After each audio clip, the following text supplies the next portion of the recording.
Hello. My name's Brian. I'm just wanted to make a few comments. I watched this morning the presidential debate. One thing the candidates had in common was to drill, and even burn coal. And none of them said anything about reducing consumption. Now, we've got e-bikes that are coming out. I think we could have recumbent e-bikes that you could actually take to the grocery store.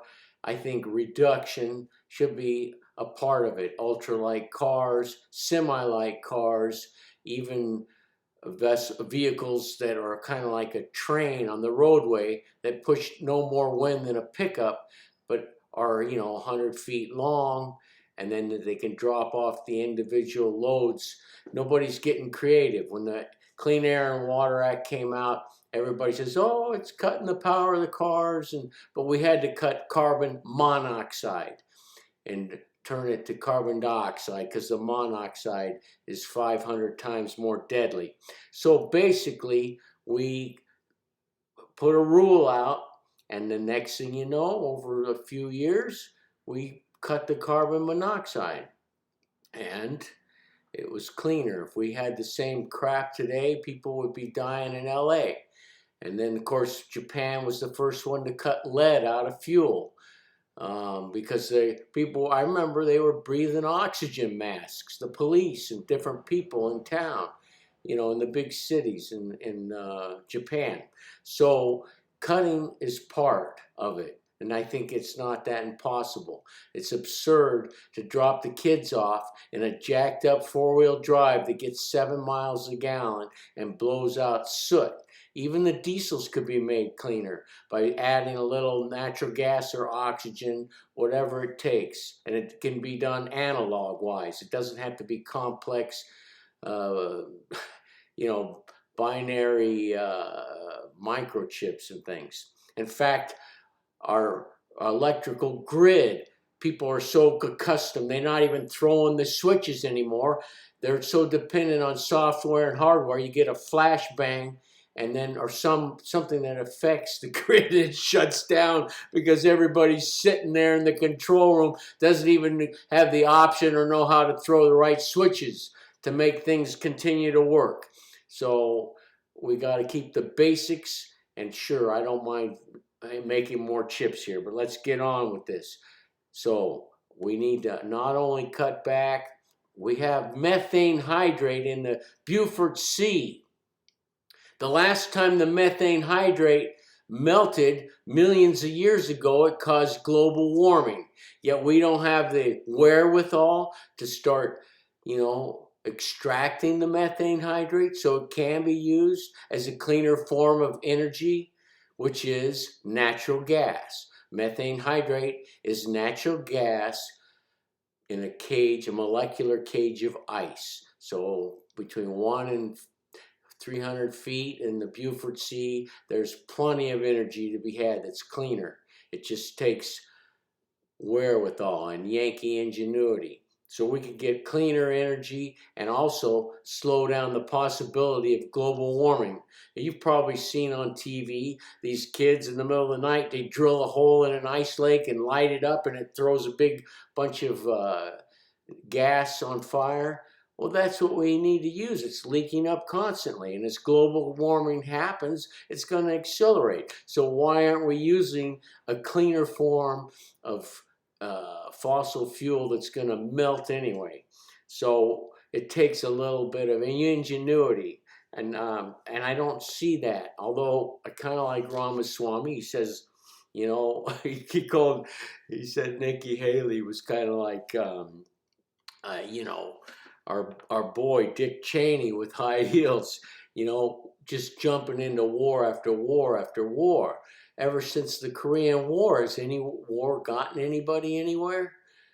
And then of course, if you're gonna, and so by throwing that much money into waste, fraud, and abuse, because that's a lot of what our national defense is made up of. I mean, I was in the Reagan years, and people were throwing equipment, a drawer of electronics into the ocean. I says, what are you doing?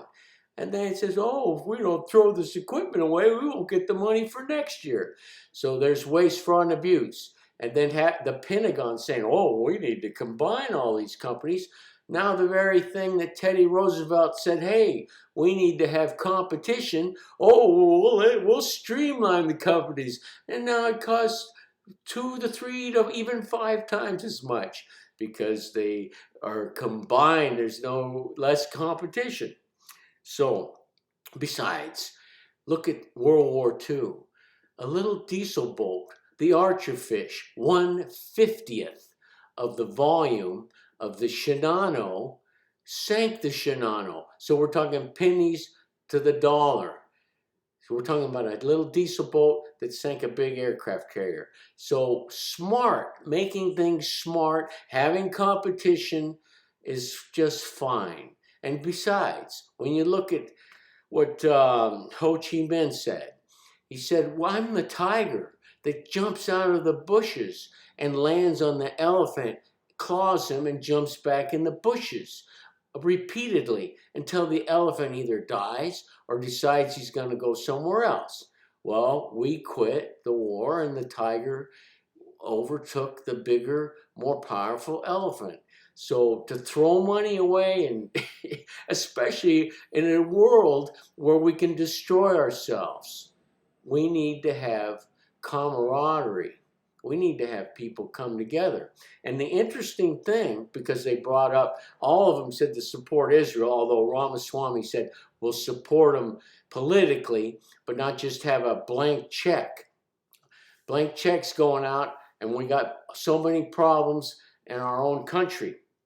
And so we get rid of the waste, fraud, and abuse, and just do a little nudging here and there. We don't need to be constantly at war with people, and just secure our own borders. And the interesting thing about Israel is in 1948, there was dozens of massacres and ethnic cleansing to get people to move over because of arbitrarily created borders between England and the League of Nations telling people where they need to be. And so lives were taken. And then in 53 and 56, more lives were taken. In 1982, 3,000 lives were taken, but these were by Lebanese Christians, and I think they're a good bunch, but it wasn't nice to go down there. And Israel said, oh yeah, come on in. They killed 3,000 Palestinians, and the Israel troops just stood by and watched. And then, 1994, there's people praying in the mosque, and they were killed. 2009, it says something about 1,300 dead. 2012, 165, 1,200 injured. 2014, some stuff happened. 2018 and 19, the Gaza border protest, 223 dead. This was a protest that they didn't even have guns. And 13,000 were severely injured. 1,400 of them had 2 to 3 bullets in them. So that wasn't very nice. 2021, I remember there was 600 injured with the rubber bullets going into a mosque. So let's not say that Israel walks on water. And Israel has even attacked and killed or injured 2/3 of one of the company on our ships. In 1967, the USS Liberty, we were watching.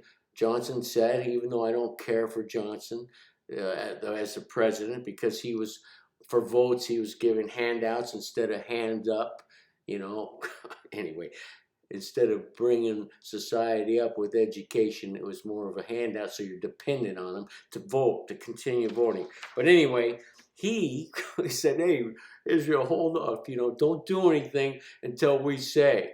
And so this spy ship that we had in international waters off Egypt would have detected if Israel jumped the gun on the 67 war. Well, they wanted to jump the gun, so they figured the best way to do it is to silence that ship. even though we had the big American flag come out, it was attacked multiple times. They hit our turrets, the guys with the 50 cals, and then finally one of their other ships came by, even though we had the giant American flag, and torpedoed it, and all the communication equipment was destroyed. So Israel was able to go ahead and do the first attack, apparently. But the interesting thing is, one of the guys was able to jury rig some communication. So he sent off a message, and our fleet picked it up. And once our fleet picked it up and started heading that way, all of a sudden, oh, we're sorry, it was a big mistake. Did you have any casualties? As the helicopter drops something next to somebody's severed leg that's on the deck.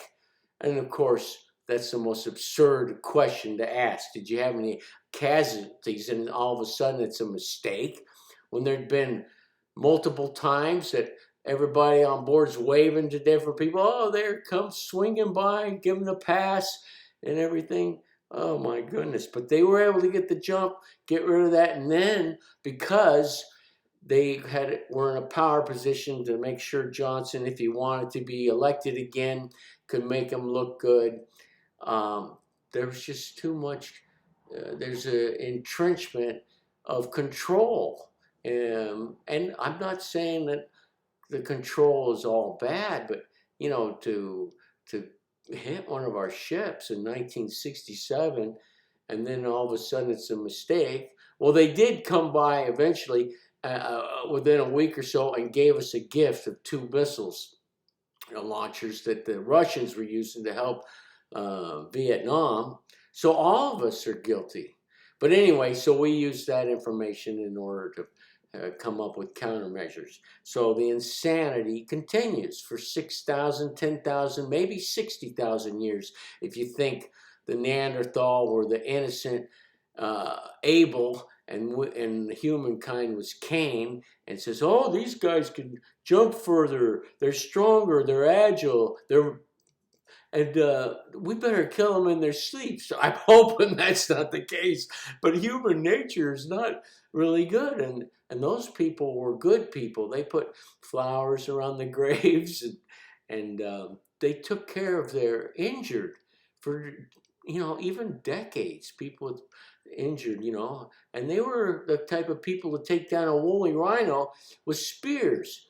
And then the Homo sapiens will say, oh, why don't you use bow and arrow? Well, that's like telling a bow hunter not to use a scope. They enjoyed their physicalness or something, and spiritualness, and probably were a little naive. But I hope that we weren't the ones that caused their demise. But we are going to cause our own demise. Now we have nuclear power. And we got to really have... by increasing the death of children and women, that's going to only increase the amount of people that say, gosh, these Israelis are awful. We're going to get them back sometime. So by destroying innocent people, which women and children, a 7-year-old kid has to find his decapitated mother, it's not, of course, the whole thing started out. But it started out much earlier, and it will continue until people are willing to put each other in each other's shoes and compromise. I think the land that's been taken all over this time, some of it should be given back, and that they can have a place from the West Bank to the sea. It doesn't have to, right through the middle of Israel, but then maybe have a neutral zone. And Israel could take care of itself. They should be able to protect themselves. And instead of expansion and more settlements, which pisses people off if you're the one that's getting your farm taken away, and then not even watching the security of your own border, of course something's going to happen. It creates radicalism, because there's been plenty of massacres on the Israeli side. So they don't walk on water. And if you say that they don't walk on water, it doesn't mean that you're anti-Semitic. The whole idea of them being the chosen people was for God to illustrate that we are all fallible. They're fallible. The whole human race is fallible. That is the purpose. You pick a certain group and you say, gosh, there's a big similarity. All of you can hate, envy, love. You can be courageous and you can be horrible. That's all it is. It's just an example of the human race. And that's why most religion any religion without love is always going to be a failure. We have to reach out.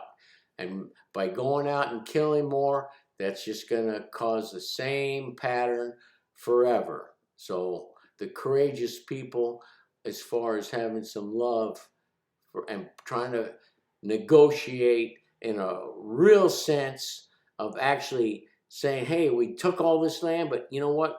We'll give you some back. We're actually all brothers of Abraham. We don't want to drag everybody into World War III or whatever. Then there's progress we can make. And we definitely could use some progress. Thanks for your time.